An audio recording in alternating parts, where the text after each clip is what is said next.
Civilization versus culture. One is the only way that we're gonna survive and the only thing that will save us. And the other is that has been killing us and will see our soon to be eventual demise if we choose to go that route, man. This is Prove to Me that You're Alive.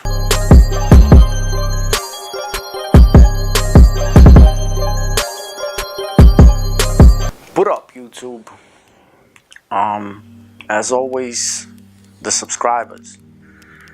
Thank you guys. Love you guys. You guys mean the world to me, man. You actually subscribe and you tune in, and everyone that leaves a comment, thank you guys.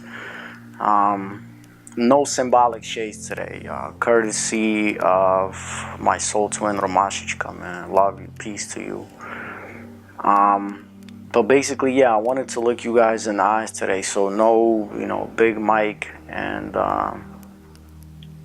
things like that, man. And as always, this is not scripted, so I want the information and the knowledge that we trade, the energy that we trade. I want it to be pure. I want it to come through me and to you guys, man. So I don't script it. I don't prepare it that much either. I mean, my whole life has been a preparation, but as far as I sit down and do these keynotes, this is more like a podcast, except that it's a light cast, because we do cast light. And the topic that we're gonna talk about today is rather serious. I mean, prove to me that you're alive. We do various things. We cover boxing sometimes. We cover hip hop, of course. My music. But whatever we cover, it's meant solely for one thing and one thing only, is to improve the way we are, the way I am, the way you are, the way we treat each other and this planet.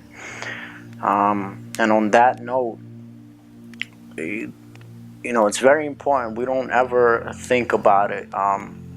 Nowadays we confuse culture with hip hop culture or cars culture, all these different things that have nothing to do with culture, but more with civilization we call culture. So I thought we would get that out of the way because it's very important, extremely important, and it's instrumental. One thing will definitely save us if we choose to go back to living that way which our ancestors lived, and the other is and was designed to kill us, man, to dumb us down, to bring us down.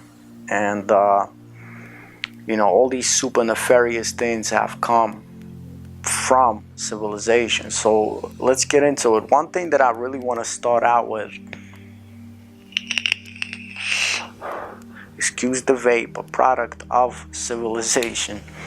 One thing I want to start out with, and I can't stress this enough, I keep always trying to stress this, that somehow we forgot, somewhere along the line of history, we forgot that this planet that we are on is very much alive. It's living, it's breathing, it's moving, it's constantly changing. Very much like us, it's literally a living organism. It has its own soul, it has its own consciousness. It's a much older and much more advanced organism that we are, if you will. And I am talking about the human body. And we completely forget about this, man. I mean, I was raised in Ukraine, in a city of Stray, in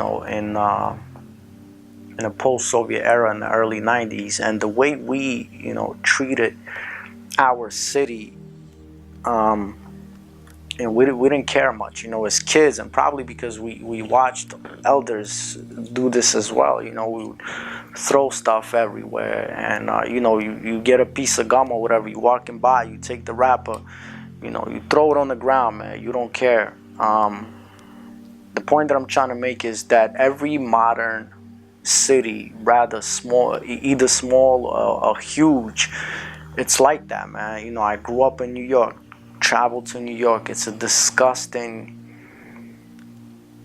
filthy city, man, and I love my city. I love New York, man. Shout out to New York, but it's filthy, man, and we don't realize that, you know, 8.5 or almost 9 million people living in that city.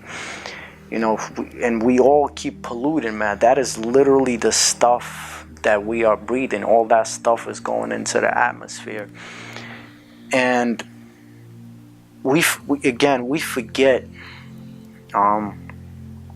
So culture teaches and taught our ancestors, and it's something that they tried to pass down, you know, to us as time went on, but somehow that failed. Culture, again, teaches us that this planet is alive. Respect this planet. Love this planet. It is your mother. It is your father. It feeds you. It gave you life. It gave you an opportunity, a chance to experience this human experience. And of course, it's a lot of suffering, but at least at night we can come outside and we can, you know, look up at the sky. You know, if you're in the city, you don't see the stars much, but for all of you that only lived in a city and never been outside, I would suggest you go somewhere where there's no city lights and you look up at the sky and you see the countless stars. You know, for us to be able to experience that moment, to witness those stars, to ponder what's beyond the stars. Moments like that and seconds like that are precious. For us to be able to experience seeing a child born and seeing that child grow up, for us to be able to experience love, the feeling, the butterflies that we get from love, you know, it's very, very precious things, and it wouldn't have been possible if not for this planet, for Mother Earth. I'm not gonna say Gaia, because actually it's a misunderstood term, and I'll do another video on that. But basically, the Wiccans, they call it Gaia, you know, as to say, as a female goddess, because it is, you know, it feeds us. Again, it gave us life, it gave us breath and opportunity. And we forget. It seems like, you know, we completely threw that out of our DNA, because it was very much a part of our DNA, the part of the construct that makes us a human being.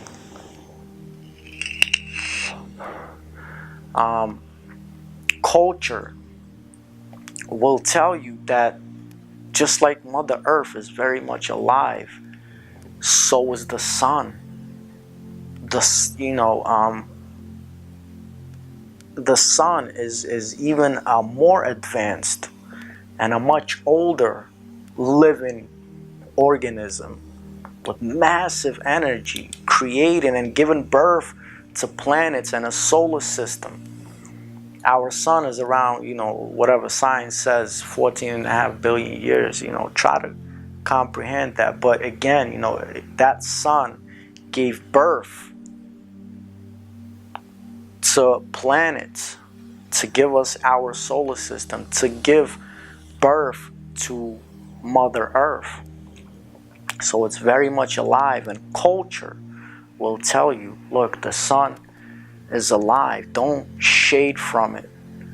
Civilization will tell you, put on your shades, put on your hat, hide from the sun, because it's atomic energy, man. It will burn you, and will cause all these cancers. They will argue that the sun is different now.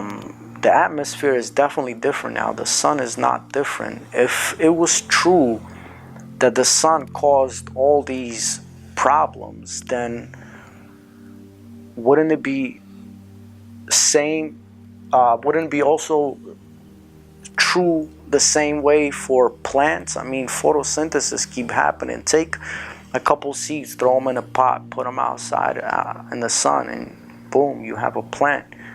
Of course, you have to water and things like that, but plants, they feed off of photosynthesis. You don't see them getting all kinds of cancers and things like that. And I know the atmosphere is different. But if you embrace love and you realize that the sun is much more than just atomic energy, that it's a living thing, the sun will welcome you. Why do you think we're getting, so many cases of, I'm not even going to talk about cancer because it's berserk, but skin cancer? We put on this countless amount of sunscreen that we think it's shielding us from the sun. Shielding us from what? And then we still get skin cancer. We wonder why. Again, shielding us from what? The sun has been around, again, for 14.5 billion years. People before us, centuries before, lived just fine with the sun. There was not that many reports of skin cancer. If you look back at the autopsies a couple hundred years ago, even 100 years ago, there were not this many reports as we have now. And I know you're going to go into the population change and things like that, but even to equal down the math of the population back then and the amounts of skin cancer and what we have now, it will really make you think, why is that? Again, the sun, also a mother of our planet Earth. So culture will tell you that the sun is much more than just some atomic energy. It is energy. It is loving, life-giving energy. Civilization will tell you, put on your shades, put on a hat, slap on massive amounts of sunscreen, hide from the sun, stay inside in your ACs.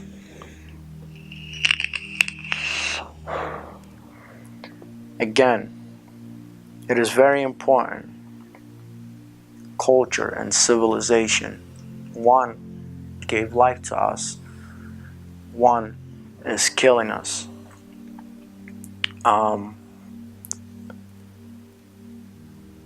Pre-Christian, pre-Christ, let's say, era, before 2,000 years ago, and I guess in the traditional Christian sense, we think of the time of Noah, and then, what was before the time of Noah, and we hear about Atlantis and Sodom and Gomorrah and things like that, and we hear all these terrible stories, people living filthy and things like that.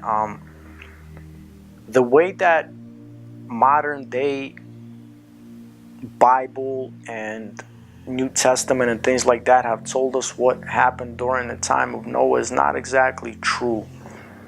The Great Flood wasn't caused the way we think it was caused, and I will make a whole different video about that. But the point that I'm trying to make is, let's break it down.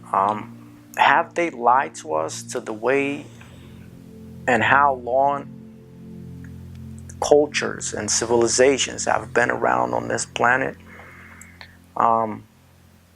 The book that's original, let's say, to Slavic people, and to all the ancient cultures in the world, they will tell you that societies and people have existed on this planet much longer than science is trying to tell us. 100 to 130,000 years ago, first man started made the evolutionary step and started walking upright. They will tell us that man and human being have been on this planet more than 1,000,000 years. As a matter of fact, they found a frozen, I'm not gonna lie, but some kind of preserved DNA of a Slavic person in Siberia that is over 1,000,000 years ago, 1,000,000 years old, and it's very much similar to what we are today, meaning the skull structure and the obviously what the brain structure was. Not some prehistoric Neanderthal. So it's not even something to debate about. Civilization has given us false history.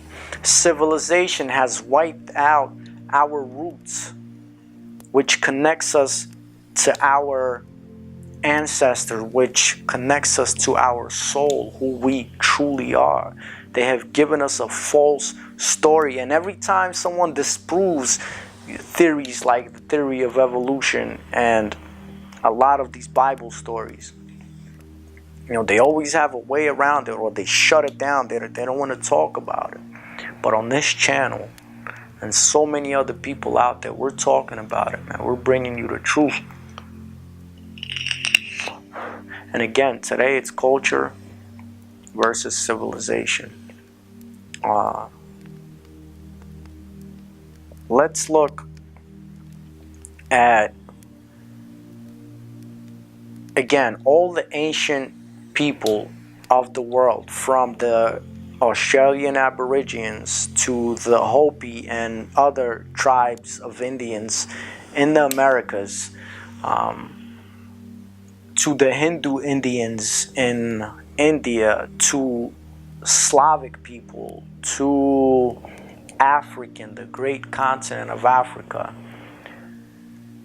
They knew and they lived with cultural laws. Culture meaning cultivation, meaning close to earth, meaning knowing, loving, and respecting the Mother Earth. Everything they did, from the way they constructed houses to the clothes that they wore or the lack of, everything was done in accordance not only with it was always done in accordance with the universal laws and the laws of this planet. Respect the universal laws. Know that you are not only energetically connected to this planet, but also to the cosmos, because this planet is energetically connected to the cosmos. They knew and lived by these laws. Civilization came after Kali Yuga. I'll make another video on Kali Yuga. Civilization was a very strong tool to kill that culture, to make us forget again, to rip us out of our roots. And let's look piece by piece. The last remains of culture on the Slavic lands before Christianity was enforced in the Kiev and Rus around the 9th century. But let's look at like 6th century, Byzantine Empire and Roman Empire. Well, in particular, the Byzantine Empire was thriving at the time. They were, civilization, civilized. And we're going to look piece by piece. Byzantine Empire, they conquered a quarter of Africa, half of Europe, almost the whole Middle East. They come to Slavic lands. And they sent their little sneaky snitches, agents, man. They come to Slavic lands, and people there, they live with cultural laws, culture, close to earth. They respect the Slavic people respected their ancestral laws, again, cultural laws. Peaceful people. Of course, they had warriors at that time because they knew that people might be coming in to conquer. But the thing was that they never went abroad and conquered or colonized or enslaved. That was against the cultural laws, against the ancestral laws. They knew that they were in that part of the world for a particular reason. They knew that mixing only with their people, reproducing only with their people based on universal laws and based on the geographical part of that world is better for the genetics of the future child build, is better for the ancestors, is better for the future generations, and finally is better for the planet Earth and the cosmos, this solar system and the galaxy and so on. It had nothing to do with racism.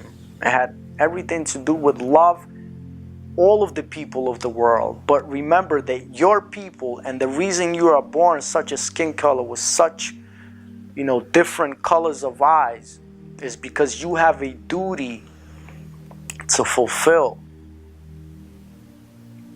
being that organ for the planet Earth. Remember, I always keep repeating this. Imagine planet Earth as a body, as an organism, and each people on their part of the world and their continent is different organs.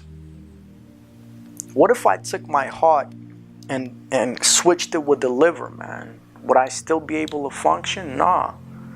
But that's what civilization has done. It has ripped people from here and there.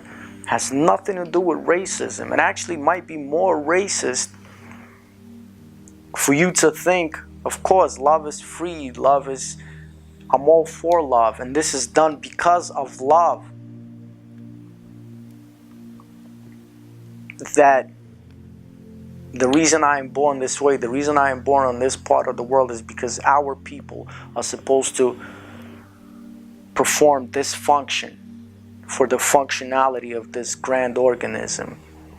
Those people, my brothers, my sisters, different color, they are supposed to perform their functionality. Muhammad Ali, he said it best, has nothing to do with racism. Again, love all people, but hummingbirds do not mate and reproduce with pigeons. There's a reason for that. There's natural law. It's nothing to do with racism. In fact, we have become more racist. Civilization has created more racism by everybody just all mixed together with different ways and different laws of life, man. Polluting everything we see around us. It's cool. It's a cool idea. Again, I'm from New York. I love the city. I love the fact that there's all these people. I love it. But we're talking about, look at such a city as New York. It is a humongous gas chamber, man. But we're going to get